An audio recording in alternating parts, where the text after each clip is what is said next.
Hello, welcome back to my channel trick and click. मैं हूं माजिद अली। आज के एमएस एक्सेल के इस वीडियो ट्यूटोरियल में हम सीखेंगे कि हम कोई भी होटल मैनेजमेंट सिस्टम है उसको एमएस एक्सेल में कैसे बना सकते हैं। अगर आपके खुद का कोई होटल है या आप किसी होटल पर as a data entry operator काम कर रहे हैं तो ये वीडियो आपके लिए बहुत ज़्यादा हेल्पफुल होने वाली है। सिंपल अगर आप देखें तो यहाँ पर चेक इन और चेक आउट हमने मैनुअल इंटर किया है, यहाँ पर फार्मूलाज अप्लाई हैं, ऑटोमेटिकली हमारे पास डेज कैलकुलेट होकर आ जाते हैं। उसके बाद एडवांस पेमेंट को हमने खुद से लिखना है। यहाँ पर रूम टाइप्स हैं, जो भी रूम की टाइप मैं यहाँ से ड्रॉप डाउन लिस्ट में सिलेक्ट करता हूँ तो ऑटोमेटिकली उसके जो रूम चार्जेस हैं यहाँ पर हमें कैलकुलेट होकर मिल जाते हैं। जैसे फॉर एग्जांपल मैंने यहाँ पर जो है जाके सिलेक्ट किया 5 बेड, तो ये देखिए यहाँ पर उसके जो चार्जेस हैं वो ऑटोमेटिकली यहाँ पर आ गए। जो फूड के चार्जेस हैं वो हमने खुद से लिखने हैं। फॉर एग्जांपल मैं यहाँ पर 2000 लिख लेता हूँ तो क्या होगा, यहाँ पर हमारे पास टोटल रूम का टैक्स और सिंपल उसकी जो भी हम डिस्काउंट अगर सेलेक्ट करना चाहते हैं तो मैं यहाँ से जाके अगर 10% करता हूँ तो उसका डिस्काउंट ऑटोमेटिकली कैलकुलेट होता है और हमें उसकी टोटल पेएबल अमाउंट मिल जाती है। अगर मैं यहाँ पर नो करता हूँ तो कोई भी जो डिस्काउंट है उसके ऊपर पेएबल नहीं होता और ऑटोमेटिकली उसकी जो डिस्काउंट के बगैर हमारे पास टोटल पेएबल अमाउंट है वो हमें मिल जाती है। इसी तरह से हम इस फार्मूला को अप्लाई कर लेंगे अपनी पूरी शीट्स में और हमारी पूरी की पूरी शीट है ये फुली ऑटोमेटिक हो जाएगी। तो आज की इस वीडियो में हम होटल मैनेजमेंट सिस्टम को सीखने वाले हैं। आज की इस वीडियो में हम सीखने वाले हैं होटल मैनेजमेंट सिस्टम को। तो आइए इस वीडियो को स्टेप बाय स्टेप स्टार्ट करते हैं। एमएस एक्सेल की एक न्यू शीट को मैंने ओपन कर लिया है। यहाँ पर हम एक पूरा इंटरफेस रेडी करेंगे अपने होटल मैनेजमेंट के लिए। सभी कार्डेंशियल्स मैंने ऑलरेडी लिख रखे हैं और कुछ डाटा मैंने ऑलरेडी फिल कर लिया है ताकि हमारा टाइम सेव हो। सबसे पहले नंबर पर सीरियल नंबर है, दूसरे नंबर पर कस्टमर्स नेम्स जो मैंने कुछ डमी वैल्यूज़ ली हुई हैं। उसके बाद है चेक इन, मतलब ये वो डेट है जिस डेट को जो कस्टमर है वो इंटर हुआ रूम में, उस डेट को हमने लिखा हुआ है। उसके बाद है चेकआउट, मतलब जब वो चेकआउट करेगा रूम को छोड़ेगा वो डेट हमने लिखी हुई है। उसके बाद टोटल स्टे, उसके बाद जो है एडवांस पेमेंट जो कि हमने मैनुअली लिखनी है जो वो खुद से देता है। उसके बाद रूम की टाइप्स, रूम के चार्जेस, फूड चार्जेस, फिर अगर कोई टैक्स उसके ऊपर एप्लीकेबल है तो हमने उसको अप्लाई करना है। अगर उसके ऊपर कोई डिस्काउंट हम लगाना चाह रहे हैं तो यहाँ से जाके हम डिस्काउंट को लगाएंगे और एंड पर हमारे पास पेएबल अमाउंट कैलकुलेट होकर मिल जाए। सबसे पहले हम इसके ऊपर एक दो फार्मूलाज लगा लेते हैं, फिर हम इसकी थोड़ी सी फॉर्मेटिंग करेंगे और साथ साथ एक पूरा स्टेप बाय स्टेप सारा काम चलता जाएगा। हमने निकालना है टोटल स्टे को, तो टोटल स्टे के लिए हमने चेकआउट में से माइनस करना है चेक इन को, तो हमारे पास टोटल स्टे आ जाएगा। लेकिन उससे पहले हम क्या करते हैं, ये जो डेट है इसकी फॉर्मेटिंग चेंज कर लेते हैं। तो हम इस तरह से जो है इसको सिलेक्ट करेंगे, Ctrl+1 को प्रेस करेंगे, हमारे पास कुछ इस तरह से फॉर्मेट सेल के नाम से डायलॉग बॉक्स शो होगा। यहाँ से हम चले जाएंगे डेट में और डेट में जाने के बाद यहाँ से कोई अच्छा सा फॉर्मेट जो है उसके लिए सिलेक्ट कर लेते हैं। तो मैं ये वाला फॉर्मेट सिलेक्ट कर लेता हूँ, ओके को प्रेस किया, ये फॉर्मेट यहाँ पर अप्लाई हो जाएगा। फिर क्या करते हैं, इसको कुछ इस तरह से सिलेक्ट करते हैं, होम पे जाके फॉर्मेट प्रिंटर के ऊपर क्लिक करते हैं और यही फॉर्मेटिंग हम यहाँ पर भी अप्लाई कर देंगे। तो दोनों डेट्स के जो चेक इन और चेक आउट के फॉर्मेट्स हैं वो सेट हो जाएंगे, ठीक हो जाएंगे, जो भी हम चाहते हैं वो यहाँ पर आ जाएगा। अब हमने टोटल स्टे को कैलकुलेट करना है तो इक्वल टू का साइन लगाते हैं। उसके बाद हम चेक आउट में से माइनस करेंगे चेक इन को और इंटर को प्रेस करेंगे तो हमारे पास जो डे हैं वो टोटल निकल कर आ जाएंगे, मतलब जितने डे उसने स्टे किया। सिंपल इस फार्मूला को हम नीचे पेस्ट कर लेते हैं तो बाकी सभी कस्टमर्स के सामने भी जो टोटल डेज हैं वो कैलकुलेट होकर आ जाएंगे।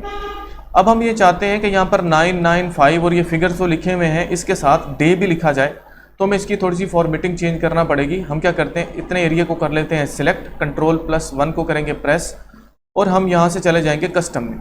कस्टम में जाने के बाद यहाँ से जर्नल को हम इरेज कर देंगे। इरेज करने के बाद यहाँ पर लगाएंगे हैश उस नंबर के लिए जो कि वहाँ पर लिखा हुआ है, उसके बाद स्पेस देंगे और इन्वर्टेड कॉमास में हम डेज लिख देंगे। इसी तरह से डेज लिखा, फिर से इन्वर्टेड कॉमास क्लोज और ओके को प्रेस करेंगे तो ये देखिए यहाँ पर साथ में हर फिगर के साथ जो है डेज लिखा जाएगा। जितने भी डेज होंगे वो ऑटोमेटिकली यहाँ पर कैलकुलेट होकर आ जाएंगे और साथ में डेज जो है वो भी लिखे जाएंगे। अब यहाँ पर है एडवांस पेमेंट वाला हमारे पास कॉलम, ये वो पेमेंट है जो कस्टमर है वो खुद से करता है। ये हमने मैनुअल इंटर करना होती है, इसके लिए कोई फार्मूला नहीं है। तो हम यहाँ पर कुछ एंट्रीज कर लेते हैं कुछ कस्टमर्स के सामने। फॉर एग्जांपल इसके सामने मैं लिख लेता हूँ, इसी तरह से इसके सामने कुछ ऐसे कुछ मैंने एंट्रीज यहाँ पर कर ली। अब यहाँ पर हमारे पास आ जाती है रूम टाइप, मतलब हमें किस टाइप का रूम जो है एलोकेट करना है उसको, जो कस्टमर चाहता है उसके लिए हम यहाँ पर ड्रॉप डाउन लिस्ट को बनाएंगे। ड्रॉप डाउन लिस्ट को बनाने के लिए हम क्या करते हैं, इतने एरिया को करते हैं सिलेक्ट करके हम चले जाते हैं डाटा वाले टैब में। यहाँ पर हमें डाटा टूल्स के नाम से ग्रुप मिलता है, यहाँ से हम लेंगे डाटा वैलिडेशंस। तो क्या होगा, कुछ इस तरह से डाटा वैलिडेशंस का एक डायलॉग बॉक्स शो होगा। अलाउ में जाके हमने यहाँ पर जो है लिस्ट के ऊपर क्लिक करना है। सोर्स में या तो हम खुद से सभी टाइप्स को 1 बाय 1 लिखते जाएंगे, या हम क्या करेंगे अलग से उसको ऑलरेडी लिख लेंगे ताकि जो है हमें लिखने में यहाँ पर प्रॉब्लम नहीं हो। तो मैंने यहाँ पर शीट 2 में ऑलरेडी रूम की टाइप्स लिख रखी हैं। तो मैं क्या करता हूँ, यहाँ से उन टाइप्स को कुछ इस तरह से उनकी रेंजेस दे देता हूँ। रेंजेस देने के बाद ओके को प्रेस करूँगा तो यहाँ पर ऑटोमेटिकली जितनी भी रूम्स की टाइप है वो हमें यहाँ पर मिल जाएंगी। ये देखिए मैं यहाँ पर कुछ जो है यहाँ से सिलेक्ट कर लेता हूँ। ये देखिए ऐसे, ये यहाँ पर ऐसे। तो हम जो है यहाँ से इस ड्रॉप डाउन की मदद से जो रूम की टाइप्स हैं उनको सिलेक्ट कर सकते हैं। अब हमारे पास है रूम चार्जेस। हमने रूम के चार्जेस निकालने हैं कि हमारे पास रूम के टोटल चार्जेस कितने बनते हैं। तो सिंपल सी बात है कि जो हमारे रूम के चार्जेस हैं वो हमने जो है हर रूम की टाइप के अकॉर्डिंग ही रखने हैं। डबल बेड का अलग से होगा, सिंगल बेड का अलग से होगा। लेकिन हम ये चाहते हैं कि जैसे ही हम यहाँ से ड्रॉप डाउन लिस्ट में से कोई भी रूम की टाइप सेलेक्ट करें तो ऑटोमेटिकली उसके कॉरस्पॉन्डिंग जो चार्जेस हैं वो यहाँ पर आ जाएं। तो उसके लिए मैंने यहाँ पर ये देखिए शीट 2 में हर रूम के सामने उसके चार्जेस लिख रखे हैं। सिंपल हम क्या करेंगे, यहाँ पर जो है एक फार्मूला वीलुकअप का अप्लाई करेंगे तो हमारे पास ऑटोमेटिकली जो है जब हम लिस्ट में से कोई भी रूम की टाइप सेलेक्ट करेंगे तो हमारे पास उसके चार्जेस जो हैं वो कैलकुलेट होकर आ जाएंगे। तो यहाँ पर सिंपल हम क्या करते हैं, वीलुकअप का फार्मूला लगाते हैं। तो इज इक्वल टू का साइन लगाते हैं और यहाँ पर लिखते हैं वीलुकअप, राउंड ब्रैकेट को करते हैं स्टार्ट। सबसे पहले वो हमसे वीलुकअप की वैल्यू मांग रहा है। तो वीलुकअप की वैल्यू जो है वो इसी सेल में पड़ी हुई है रूम टाइप में, क्योंकि इस वैल्यू के अगेंस्ट ही हमने डाटा उठाना है। तो मैंने वीलुकअप की वैल्यू दे दी, कॉमा लगाने के बाद अब वो हमसे टेबल की एरे मांग रहा है। तो टेबल की एरे पड़ी हुई है शीट नंबर 2 में। सिंपल हम जाके इसको कुछ इस तरह से टेबल की एरे दे देंगे। ऊपर आ जाइए, यहाँ पर ये जो फार्मूला बार है अब हम इसको F4 से कर लेते हैं लॉक। लॉक करने के बाद हम लगाएंगे कॉमा। कॉमा लगाने के बाद अब वो हमसे कॉलम इंडेक्स नंबर मांग रहा है। तो 2 ही कॉलम थे। फर्स्ट कॉलम में हमारे पास है जो है रूम की टाइप और सेकंड कॉलम में हमारे पास है चार्जेस। तो हम सिंपल यहाँ पर जो है क्या लिख देंगे, 2 लिख देंगे। उसके बाद लगाएंगे कॉमा। कॉमा लगाने के बाद यहाँ पर 0 लगाएंगे, राउंड ब्रैकेट करेंगे क्लोज और एंटर को प्रेस करेंगे तो ये देखिए रूम के चार्जेस ऑटोमेटिकली कैलकुलेट हो। सिंपल इसी फार्मूला को हम नीचे ड्रैग कर देते हैं तो ये देखिए कुछ इस तरह से हमारे पास जहाँ पर भी रूम की टाइप सेलेक्ट होगी आगे रूम के चार्जेस आ जाएंगे। यहाँ से जाके मैं इनकी टाइप्स को सिलेक्ट कर लेता हूँ। ये देखिए जैसे जैसे मैं रूम की टाइप को सिलेक्ट करता जा रहा हूँ ऑटोमेटिकली यहाँ पर हमारे पास रूम के चार्जेस जो हैं वो मिलते जा रहे हैं। उनके चार्जेस ऑटोमेटिकली हमें यहाँ पर मिल गए। वो एन इसलिए आ रहा था क्योंकि जो वीलुकअप की वैल्यू है वो सेल में नहीं मिल रही थी, इस वजह से एन का एरर आ रहा है। उस एन के एरर को हम इस एरर की मदद से रिमूव कर सकते हैं। वो मैं अपनी पिछली वीडियोस में बहुत बार रिपीट कर चुका हूँ। तो आप इस एरर को यूज़ करके जो है वो जो एन वाला एरर आ रहा है उसको रिमूव कर सकते हैं। उसके बाद है फूड चार्जेस। हमने यहाँ पर फूड के चार्जेस बताने हैं तो फूड चार्जेस मैनुअली होते हैं क्योंकि जितनी भी फूड कस्टमर जो है वो यूज़ करता है खाता है तो उतने ही उसके चार्जेस होते हैं। तो मैं यहाँ पर कुछ डमी वैल्यूज़ हैं फूड चार्जेस के लिए इंटर कर देता हूँ। फूड चार्जेस की कुछ डमी वैल्यूज़ मैंने यहाँ पर इंटर कर दी हैं। अब हमने क्या करना है, यहाँ पर जो है टैक्स को कैलकुलेट करना है। हम इसको सिंपल टैक्स भी कह सकते हैं या सिंपल मैं क्या करता हूँ इसका नाम चेंज करके रूम टैक्स लिख देता हूँ ताकि थोड़ा सा इसको समझने में आसानी रहे कि जो हमारे पास रूम्स हैं उनका टैक्स, वहाँ पर स्टे करने का टैक्स जो गवर्नमेंट की तरफ से भी हो सकता है, हर होटल में डिफरेंट होता है। तो यहाँ पर 18% जो है हम कैलकुलेट करेंगे तो उसके लिए इज इक्वल टू का साइन लगाते हैं और सबसे पहली चीज़ जो हमें चाहिए वो है रूम चार्जेस। तो रूम चार्जेस के सेल का एड्रेस देना है, उसको हमने मल्टीप्लाई करना है जो टोटल डे उसने स्टे किया, ठीक है जी, ताकि हमारे पास टोटल जो है उसका अमाउंट यहाँ पर निकल आए। जो चार्जेस हैं पर डे के उसको मल्टीप्लाई करेंगे टोटल डेज जितने डे जो कस्टमर है उसने स्टे किया और इसको मल्टीप्लाई करेंगे हम इस टैक्स से मतलब 18% से और इसको F4 से कर देंगे लॉक और इंटर को प्रेस करेंगे तो हमारे पास जो रूम का टैक्स है वो कैलकुलेट होकर आ जाएगा। सिंपल इसको ड्रैग करते हैं नीचे तो हर कस्टमर का जो उनका 18% टैक्स है वो हमें यहाँ पर मिल जाएगा। उसके बाद हमारे पास डिस्काउंट वाला यहाँ पर 2 कॉलम्स हैं, एक परसेंटेज है और उसके बाद डिस्काउंट। मतलब सबसे पहले हम यहाँ पर परसेंटेज हमें पता होनी चाहिए कि हम जो कस्टमर है उसको कितने % डिस्काउंट करना चाहते हैं। तो डिस्काउंट करने के लिए डिफरेंट तरह के परसेंटेजेस हैं, उसको हम लिस्ट बॉक्स से यहाँ पर शो करवाएंगे। तो हम क्या करते हैं, फिर से चले जाते हैं कुछ इस तरह से, इसको कर लेते हैं सेलेक्ट करके डाटा में और डाटा वैलिडेशंस में और यहाँ पर हम जाते हैं लिस्ट में और सबसे पहले हम यहाँ पर लिखेंगे नो, मतलब कोई भी जो डिस्काउंट जिसको नहीं मिलना उसके लिए नो, फिर कॉमा लगा के फिर हम यहाँ पर लिखेंगे 10%, उसके बाद कॉमा लगा के फिर हम लिखेंगे 20%, मतलब जिनको हमने 20% तक जो है वो डिस्काउंट करना है। ओके को प्रेस करते हैं तो यहाँ पर ड्रॉप डाउन लिस्ट बन जाएगी। ये देखिए यहाँ पर नो की और इसी तरह से 10%, 20% जितनी भी आप जो है वो डिस्काउंट करना चाहते हैं। तो मैं यहाँ पर मैं 10% ले लेता हूँ। अब इस डिस्काउंट को हमने कैलकुलेट कैसे करना है। डिस्काउंट को कैलकुलेट करने के लिए हमने सबसे पहले यहाँ पर एक छोटा सा फार्मूला लगाना है, इफ़ का फार्मूला। इफ़ का फार्मूला किस तरह से लगेगा, सबसे पहले हम क्या करते हैं जी, यहाँ पर इसको थोड़ा सा मैं इस साइड पर रोटेट कर लेता हूँ, इज इक्वल टू का साइन, उसके बाद लगाएंगे if round bracket star. Logical test ये है कि ये जो सेल है अगर ये बराबर हो किसके, नो के, मतलब अगर यहाँ पर नो लिखा हुआ है तो ऑटोमेटिकली हमें पता है कि यहाँ पर कोई भी डिस्काउंट नहीं है, तो क्या आ जाए, ट्रू वैल्यू 0 आ जाए।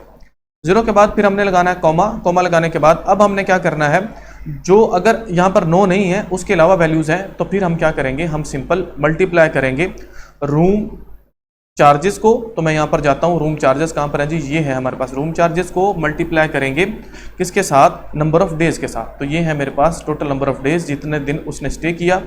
और अब हम इसको मल्टीप्लाई कर देंगे डिस्काउंट वाले जो है हमारे पास जो सेल है वहाँ पर। तो जो डिस्काउंट वाला सेल है वो है K6, तो मैं यहाँ पर K6 लिख लेता हूँ, राउंड ब्रैकेट क्लोज और इंटर को प्रेस करता हूँ, तो ये देखिए यहाँ पर 0 आ गया।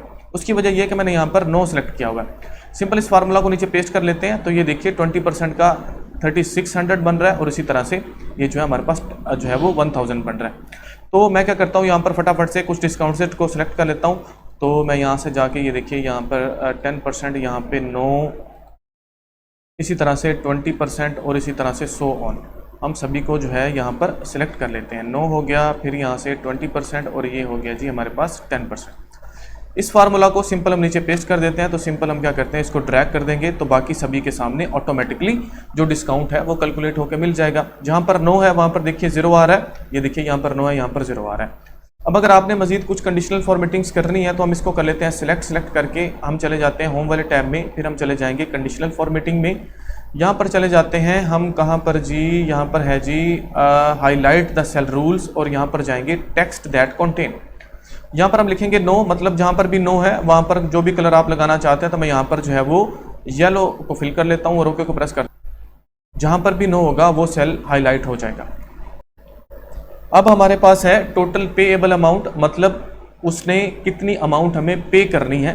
तो उसके लिए सिंपल हम जो है जमा नफ़ी वाला फार्मूला यहाँ पर लगेगा। ये देखिए सबसे पहले हमारे पास होना चाहिए रूम चार्जेस। रूम चार्जेस को हम मल्टीप्लाई करेंगे नंबर ऑफ डेज से, तो हमारे पास निकल आएंगे उतने पैसे जितने उसके रूम चार्जेस के बनते हैं उनके डेज के हिसाब से। अब इसके अंदर हमने दो चीज़ें जमा करनी है। पहले नंबर पर फूड चार्जेस, तो मैं प्लस का साइन लगाता हूँ, और उसके बाद फूड चार्जेस, क्योंकि उसके ये चार्जेस बन रहे हैं। उसके अलावा उसका बन रहा है जी टैक्स, तो प्लस का साइन लगा के हम यहाँ पर टैक्स के सेल का एड्रेस देंगे। ये तो चीज़ें होंगी जो उसने हमें देनी थी, ठीक हो गया। अब हमने यहाँ से दो चीज़ें माइनस करनी है। पहले नंबर पर वो एडवांस पेमेंट जो उसने दी, क्योंकि वो तो पहले से वो दे चुका है, तो हम उसको माइनस करेंगे। माइनस का साइन लगाया और हमने एडवांस पेमेंट वाले सेल का एड्रेस दे दिया। और दूसरे नंबर पर अगर उसका कोई डिस्काउंट है तो हमने उस डिस्काउंट को माइनस करना है, तो मैं यहाँ पर माइनस का साइन लगाता हूँ और जाके यहाँ से जो है उसके डिस्काउंट वाले सेल का एड्रेस दे देता हूँ और इंटर को प्रेस करूँगा, तो हमारे पास टोटल पेएबल अमाउंट आ जाएगी। इसको जैसे ही मैं नीचे ड्रैग करूँगा तो फार्मूला बाकी सभी सेल्स में पेस्ट हो जाएगा और हमारे पास टोटल पेएबल अमाउंट उसकी निकल आएगी। रूम के चार्जेस के साथ, फूड के चार्जेस के साथ, उसके टैक्स के साथ, उसके डिस्काउंट के साथ और उसने जो एडवांस पेमेंट दी थी उसको माइनस करने के बाद। सिंपल अब हमने थोड़ी सी फॉर्मेटिंग करनी है। सभी फार्मूलाज अप्लाई हो चुके हैं। सिंपल क्या करते हैं, इसको सिलेक्ट करके करते हैं मर्ज एंड सेंटर। इसी तरह से सो ऑन, इनको हम मर्ज एंड सेंटर करते जाएंगे। फॉर्मेटिंग हम हमेशा इसलिए करते हैं ताकि हमारा जो इंटरफेस है वो थोड़ा सा अट्रैक्टिव नज़र आए और जो है हम अच्छे से वहाँ पर काम कर सकें। कुछ ऐसा उसका इंटरफेस होना चाहिए। तो हम सिंपल इनको सिलेक्ट करते जा रहे हैं और मर्ज एंड सेंटर जो है हम करते जा रहे हैं कुछ इस तरह से। इसको मर्ज एंड सेंटर नहीं करना, इनको भी नहीं करना, और ये जो हमारे पास है टोटल पेएबल अमाउंट, इसको भी सिलेक्ट करके हम मर्ज एंड सेंटर कर देते हैं। सिंपल अब हम क्या करेंगे, ये जो इतना एरिया है इसको कर लेते हैं सिलेक्ट करके इसका जो बैकग्राउंड कलर है उसको हम कुछ इस तरह से जो है येलो कर लेते हैं और इसी तरह से ये रहेगा। और ऊपर वाला ये जो इतना एरिया है इसको कुछ ऐसे हम सिलेक्ट करके इसको कर लेंगे मर्ज एंड सेंटर। अब यहाँ पर हम होटल का नाम देंगे, तो मैं यहाँ पर जो है होटल का नाम फॉर एग्जांपल लिख लेता हूँ friends hotel management system, hotel का नाम और साथ में वो जो सिस्टम हमने यहाँ पर बना दिया है तो मैंने उसका नाम भी साथ लिख दिया। इसको सिलेक्ट करके इसके फ़ॉन्ट के साइज़ को हम कर लेते हैं कुछ इस तरह से इंक्रीज़ करने के बाद कंट्रोल+B से करेंगे बोल्ड। फ़ॉन्ट का साइज़ यहाँ से चेंज कर लेते हैं, तो मैं यहाँ पर जाके इम्पैक्ट इसका साइज़ लगाता हूँ। फ़ॉन्ट का स्टाइल तो मैंने यहाँ पर जाके इम्पैक्ट कर दिया और इसका जो बैकग्राउंड कलर है उसको कुछ इस तरह से हम कर लेते हैं ब्लू ऐसे ब्लू, 4 कलर को हम कर लेते हैं वाइट, कुछ ऐसे। तो ये देखिए हमारे पास कुछ इस तरह से ये शो हो रहा है। सिंपल ये जो इतना एरिया है इसको सिलेक्ट करके इसको आप कर लीजिए ऑल बॉर्डर, ताकि ये थोड़ा सा देखने में अच्छा लगे। और ये जो रोज़ हैं इनकी हाइट को थोड़ा सा हम इंक्रीज़ कर लेते हैं। तो इसको मैंने ऐसे सिलेक्ट कर लिया और इनकी हाइट को ऐसे सभी को जो है वो इंक्रीज़ कर लिया। ऐसे थोड़ा सा इसको जो है वो ऐसे सेट कर लेते हैं। सेट हो गया। अब हमने क्या करना है, अब हमने यहाँ पर ये जो हमारे पास अलग अलग पोर्शंस हैं इनको थोड़ा थोड़ा अलग अलग कलर कर लेते हैं। तो ये जो इतना एरिया है इसको मैं सिलेक्ट करके यहाँ पर जो कलर है वो कुछ इस तरह से लाइट ब्लू सेट करता हूँ। ये जो इतना एरिया टोटल स्टे और ये जो 3 हमारे पास कॉलम्स हैं इनको सिलेक्ट करके यहाँ पर जो है मैं कुछ ऐसे जो है वो ये कलर और 4 कलर इसका मैं कर लेता हूँ वाइट। तो कुछ इस तरह से ये शो होगा। अब ये जो 3 हमारे पास कॉलम हैं जहाँ पर चार्जेस सभी हमारे अप्लाई हो रही हैं इनको सिलेक्ट करके और यहाँ पर हम जो है कुछ ऐसे जो है वो कर लेते हैं डार्क ब्लू और 4 कलर हम कर लेते हैं वाइट, कुछ ऐसे। अब ये जो इतना एरिया है इसको फिर से हम सिलेक्ट करेंगे, सिलेक्ट करके यहाँ पर बिल्कुल लाइट सा कलर हम कर लेते हैं। तो कुछ ऐसे हम जो है लाइट कलर को सिलेक्ट कर लेते हैं। अब हमारा जो होटल मैनेजमेंट सिस्टम है वो तकरीबन 100% तक रेडी हो चुका है। ये देखिए कुछ ऐसे रोज़ की हाइट कुछ थोड़ी सी ज़्यादा इंक्रीज़ हो गई है। तो मैं इसको सिलेक्ट करके थोड़ा सी इसकी हाइट को मैं डिक्रीज़ कर लेता हूँ ऐसे और ऐसे। अब हमारा जो होटल मैनेजमेंट सिस्टम है ये 100% तक रेडी हो चुका है। यहाँ पर इंक्रीज़ करते जाना है तो ऑटोमेटिकली आपका फार्मूला जो है अप्लाई होते जाएंगे और आपका सभी काम जो है वो विद इन सेकेंड्स होता जाएगा। उम्मीद करता हूँ वीडियो आपके लिए हेल्पफुल होगी। मज़ीद इस तरह की वीडियोस देखने के लिए मेरे यूट्यूब के चैनल ट्रिक एंड क्लिक को सब्सक्राइब कीजिए और फेसबुक के पेज ट्रिक एंड क्लिक को फॉलो कीजिए। Thank you so much.